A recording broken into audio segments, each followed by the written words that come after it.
Root canal treatment అయిపోయింది, కానీ cap పెట్టించుకోలేదు. ఎందుకో నొప్పి రావట్లేదు కదా అనుకునే వాళ్ళందరికీ ఈ వీడియో.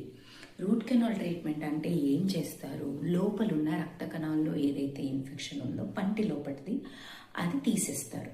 అంటే పంటికి జీవం అనేది ఉండదు, అది పనికొస్తుంది కానీ జీవం ఉండదు.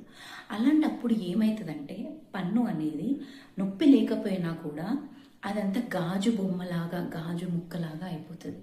మనం కొరికిన ప్రతిసారి, క్యాప్ పెట్టుకోకుండా కొరికిన ప్రతిసారి చిన్న చిన్న ముక్క ముక్క ముక్క ముక్క ఊడిపోయి చివరికి క్యాప్ పెట్టలేని పరిస్థితి తయారవుతుంది అన్నమాట. సో రూట్ కెనాల్ తర్వాత క్యాప్ పెట్టుకోవడం చాలా అవసరం. అలా క్యాప్ పెట్టలేని పరిస్థితి ఉన్నప్పుడు ఏం చేస్తారంటే తీసేస్తారు. మీరు అంత కష్టపడి రూట్ కెనాల్ చేయించుకుంది ఎందుకు? ఆ పన్ను మనకు నమలడానికి ఉపయోగపడడానికి, అంతే కదా. క్యాప్ పెట్టించుకున్నప్పుడు మీకు నమలడానికి అది ఉపయోగపడదు. చిన్న చిన్న ముక్క ఇరిగిపోయి మళ్ళీ అన్నం ఇరికి ఇన్ఫెక్షన్ రావచ్చు. ముక్కలు ముక్కలుగా ఎరిగిపోయి ఓన్లీ కింది భాగం మాత్రమే ఉండి పైన భాగం మొత్తం లేకుండా మీకు నమలకుండా నమలడానికి హెల్ప్ అవ్వకుండా కూడా ఉండొచ్చు. చివరికి అది ఇన్ఫెక్షన్ పెరిగిపోయి తీసేసే సిచ్యువేషన్ కూడా రావచ్చు. కాబట్టి క్యాప్ అనేది పెట్టించుకోండి యాజ్ ఎర్లీ యాజ్ పాసిబుల్.